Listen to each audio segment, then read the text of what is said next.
Ruben Sim, friend of the show, I think. I've never actually spoken to him like in any length, but a long time ago, I remember when I still had a YouTube channel. I remember looking at my YouTube followers, and I sorted by number of subscribers. My number one number one follower account that followed me was Your Movie Sucks. Weirdly, and then under that was this guy called Ruben Sim I had never heard of before, who was like a Roblox um, like content creator, who has a very sordid history. He apparently made a terroristic threat, which allowed Roblox to get like an injunction against him, and so on and so forth. And since then, he's become the number one critic of Roblox. He has been involved intimately in trying to track how to use the platform to lure children, which is indeed a thing that happens apparently all the time. And this guy has probably caused tens of millions of dollars in damages for Roblox. But one of his latest escapades has been that he created a Discord bot, and what he did is in Roblox there is this phenomenon called condos, and the condos are RP rooms, and the condo is basically a dog whistle. It is an ERP thing where there are like their bedrooms and stuff that you can hide in, right? To have cyber in Roblox. And this is obviously the ideal vector for to find children who are at an early age, probably because of in real life, and then isolate them from what is probably a bad living situation, and them as they have in the past, or at least get nude images of them, especially if they can get them off of onto Discord. So what Ruben did is he began to track the people participating in these condo ERP servers, and he began to find their Discord idents, and he created a bot which banned, I believe, 500,000 people who participated in condo ERPs from any server that runs the bot. So many Roblox communities were using this bot to secure the server from people known to participate in condo ERP servers. Flatly a good thing. But isn't there somebody you forgot to ask? The answer is Discord. Discord has come to the rescue of the and has destroyed the bot. Let's read what he has to say. Rather than take down the Roblox game servers that blatantly violate Roblox terms of service and by extension Discord's terms of service, Discord has banned the row cleaner for profiling Discord users based on, and get this, protected characteristics. Chat, this bot is basically the Nazi bot 9000. It's stomping on the rights and freedoms of the protected class of predators predating on children. And it's not their fault that they're heckin' minor attracted people, chat. And we must learn empathy. Skill unlock empathy, in the words of iDubbbz. Apparently, being in a Roblox server is protected characteristic, and we're not allowed to give owners of kid-friendly servers a tool to ban these people. Our appeal was denied. This happened just one day after news broke that a 27-year-old Californian man kidnapped a 10-year-old girl that he groomed through Roblox and Discord. Not only is Discord facilitating child abuse, they're taking action against developers actively working to prevent it. All bans performed by Row Cleaner are still in place. However, the auto ban feature is disabled. And then he announces his plans, which I will explain now. As I mentioned, number one critic on the forum, great guy. He says, it's hard to overstate how significant Row Cleaner was. The bot had been added to over 23,000 servers and was tracking over 640,000 Roblox game server members. Games with billions of visits on Roblox were using it. Some of the largest servers... Oh, sorry, it also banned them from Roblox as well. So it kept the Discord clean and also aggregated bans of ERP players to other Roblox servers. So if you were running like a kid-friendly server on Roblox, you could use the Row Cleaner to keep the condo players off your servers and limit their reach. Some of the largest servers had over 1 million members, and the scan command would uncover tens of thousands of these condo players at once. Even people who hate me agreed that the bot was doing God's work. Immediately after this, bizarrely, the CEO of Discord stepped down. Jason Citron announced on Hex his departure and announced that Human Shaknini would be taking over as the CEO of Roblox. Now, my good sir, I know you may be thinking that Discord is now run by a Pajit, but I assure you that I am not a Pajit. I am actually an Arab. We are very different. We worship Muhammad and not cows. Thank you very much. So Discord, which I remind you, the government gave a big kerfuffle over fucking TikTok because TikTok is owned by Tencent. And Tencent, obviously, is a Chinese company, is probably taking user data and using it to build a profile of users. And if you really think about what kind of things you can learn from Discord as a foreign state, or TikTok as a foreign state actor, like, let's say that you realize, hypothetically, let's say that you're China, and your big issue is you want to weaken the United States, perhaps even you want to weaken its military for whatever reason. So you have to make people not want to sign up for the military. So you look around and you have all this data from TikTok and you're thinking, God, what can I show people in the algorithm to reduce interest in joining the military, to reduce that kind of jingoistic fervor that was found after 9/11. And then you discover that both sides of the political spectrum under the age of like 24 are very, very angry at Israel, which just so happens to be our number one strategic military partner in the Middle East. So you start promoting things like Osama bin Laden's manifesto with people saying how reasonable it was. You allow a little bit of the heckin' anti-Semitorinos on the right side as well because you don't want the rednecks to join the military. They're actually good at shooting. So just after a while, you have all these people who are the military age that just really think that the U.S. is doing bad things with its military. Just as a thought experiment. I don't know. I have no evidence for that, but I've been told very reliably that there are no such things as coincidences. So that's TikTok. That's just videos. What do you think they can do with Discord? Which I remind you, if you use Discord, go ahead and look at your private message tab and think about all the things that you've said and sent as images on private messages. Now, I remind you, these are completely unencrypted. The way that the Discord backend works is that the private conversations, group chats, and servers all operate on the same infrastructure. They work in exactly the same way, with a little bit of distinction between how the rooms are advertised and viewed on the app. So they're all 100% unencrypted, plain text, accessible to anybody who has access to the servers. What could China do with that? Probably anything that it wants. What can an Arab guy do with that? Probably anything that it wants, right? No, I'm not saying they manipulate people into hating Israel. I'm saying that there is already a resentment against Israel. And if you can bolster anti-American sentiment on top of that to get people to not join the military, which is already in a recruitment crisis, then how is the United States going to defend Taiwan? It can't. And you can say that's a good thing. I would agree. I'm just saying that that's a thing that a foreign state would possibly want to do. It's ironic that many people believe that the CIA is involved in color revolutions across the entire world, but then we just pretend that no other country on the planet is capable of doing this because we're the best, I guess. We're the only people that got the glow neighbors. There's no such thing as a Chinese glow neighbor, okay?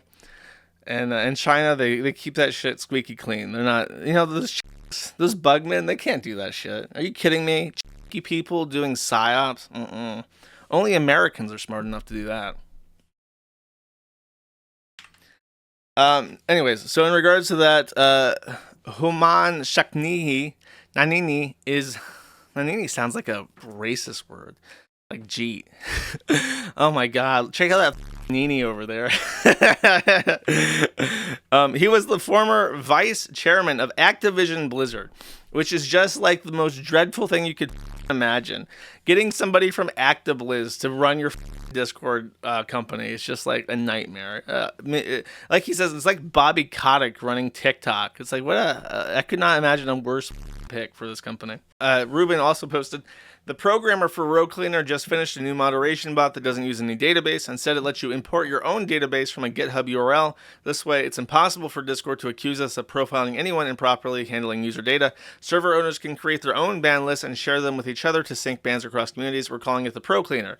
So his idea is just to federate it a little bit and let people run their own bots, and then there's shit all that Discord can do about it. At the same time, by the way, Discord has also been sued in Florida. Roblox and Discord in Florida for, guess what?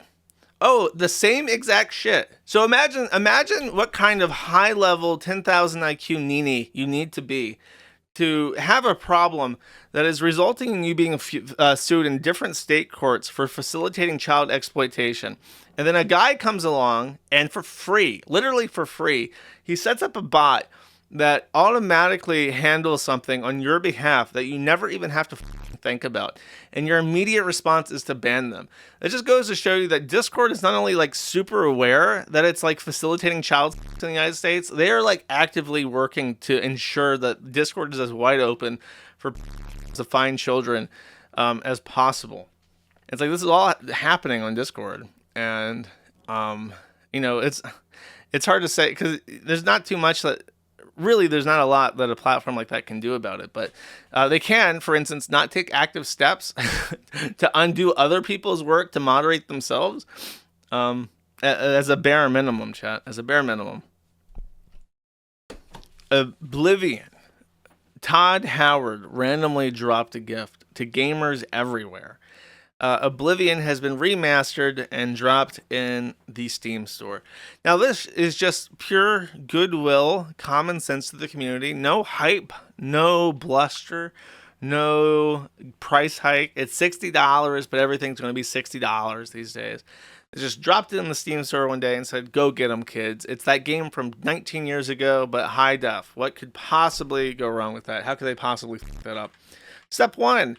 125 gigabytes to play a 20-year-old game that was 10 gigabytes 20 years ago.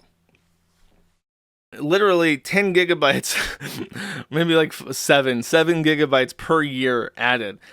And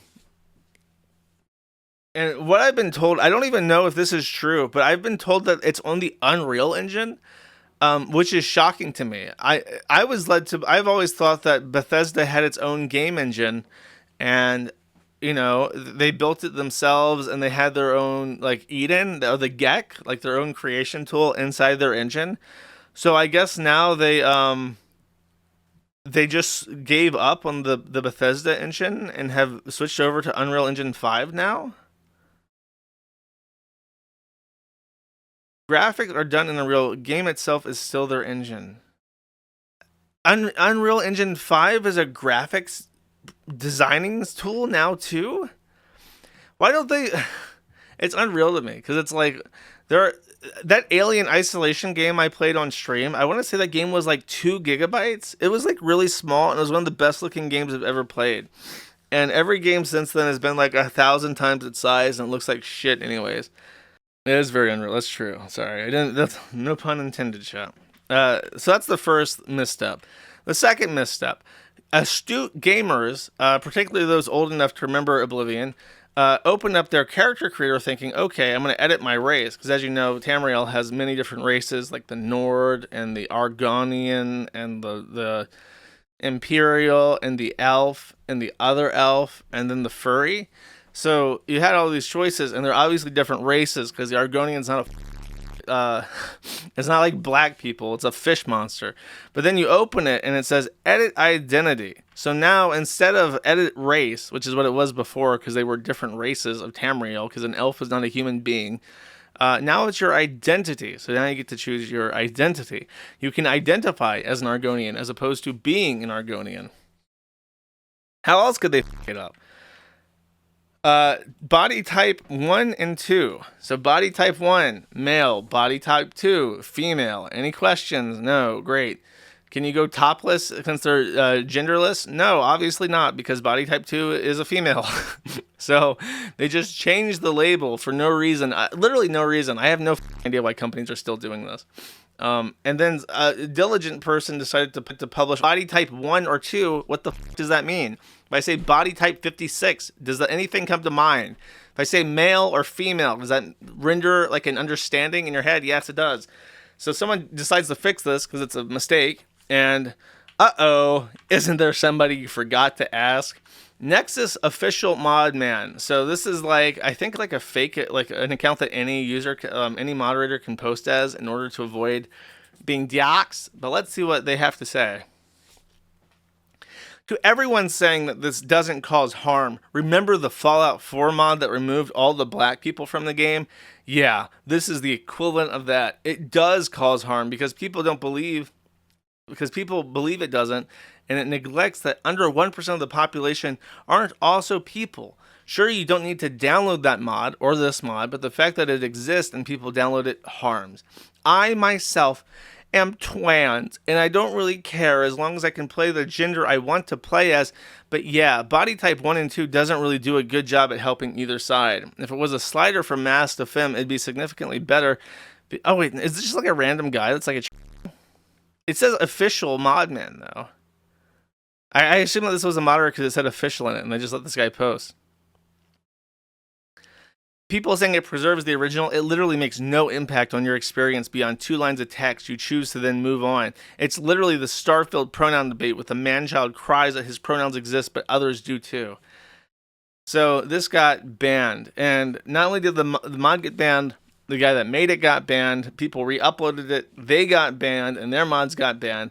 And then after enough gamer screeching, Gamergate 5 won. And they had to reverse their decision. Now, this is the actual official account from Picky Saurus, who says, this mod has been and will continue to be a source of controversy within the community. After a thorough review, we've determined that the content of the mod itself does not violate our community standards. However, due to the nature of the topic, which often attracts intense and sometimes hostile discussion, the comment section will remain locked to prevent further escalation. There has been a lot of speculation and misinformation regarding the removal of the original upload. To clarify, the mod was not taken down because of its content. As stated in the ban notice, it was removed due to the uploader's behavior. In the comments, the uploader expressed an intent to incite drama and endorse an external site explicitly designed to host inflammatory content. That's base mods, by the way, in case you're curious. This kind of behavior directly violates our community standards. We recognize that mods like this can bring sensitive discussion around gender and identity to the forefront. While these important conversations, our platform exists to support creative expression and modding, not to serve as a battleground for broader cultural political debates. So even the Janny on Nexus mods are like being beaten into submission. Suffa means. And by the way, compared to these other games like Avowed and Dragon Age 4, which have less than 2,000 people playing, Oblivion, stealth dropped on the masses by Benevolent Todd, has over 100,000. So, and actually its all-time peak, which is right now 100,000, is greater than what looks like it is almost greater than both Dragon Age 4 and Avowed put together. It is off by like 6,000 players, more than the other two put together. So all the advertising in the world could not make some woke, shitty game compete with a 20-year-old game prettied up by a bunch of Chinamen for $5 an hour. Dropped in the middle of the night. And it literally got dropped because the leak came out, and then Todd Howard was just like, well, that saves our marketing budget, and just dropped it on Steam, and it just immediately clowns on the other games. Truly, we are blessed to have a visionary like Todd Howard in the games industry. As talking about the enshittification of the entire world, there was famously a Minecraft full feature film starring Jack Black that was in the works for a while. It's released. Apparently, it is absolutely atrocious. I actually watched for the first time Doug Walker. I have never watched that guy with the glasses in my entire life, but someone linked him, and I was like, okay, I want to not ever watch the Minecraft movie. Let's see what Doug Walker has to say. And he gave it a 1 out of 10. He said that it was not funny. It was very boring. Jack Black did not do any kind of acting whatsoever. There was basically nothing going on. And he said that his favorite parts of the film were all with the bad guys, because the bad guys are like anti-creativity. And but he said that the bad guys were the most creative people, and their like whole thing was like more interesting than the Minecraft world. So he didn't find that particularly interesting. And then someone linked to a thread on TV where apparently a post-production pre-release of the movie had been leaked. And I looked at this, and I don't think this is the final movie. I think that this was like a version of the movie that was like early leaked, but it's not actually the full film. And it's really remarkable because you can look at this and you can see the green screen still. And I'm like, there's no way. Yeah, and you can see how bad the graphics are in the background. This is like plugins and stuff. So you can find this movie in the pre-release stage, and it just looks absolutely atrocious. There's like a video of this that look at this. Look at these effects. But I think this is like in the actual movie, so you get to see these scenes with the CGI fleshed out a little bit better. And it's pretty tragic. So, and Jack Black couldn't even like lose weight for this. He just looks really fat. It looks like Notch actually. It looks like he, instead of playing Steve, he should be playing Notch. And then also the TV thread found this. This is the VFX crew. That what you just saw. These clips, courtesy of Amhijit Deepak Nawara, Abhishek Nitin Ladola, Aditya Agawa, Ajay Bishit, Akalesh G, Akshay Lil Adaha Pujare. Thank you, Mr. Pujare. Elaine Tay, Amarapatanch Ghosh, Ambalika Nandi, and Ambarish Ramanwar. And I think you get the point. It goes on and on and on. So, big shout out to all of our listeners in India, none of you, for your contributions to American cinematography. We really appreciate it.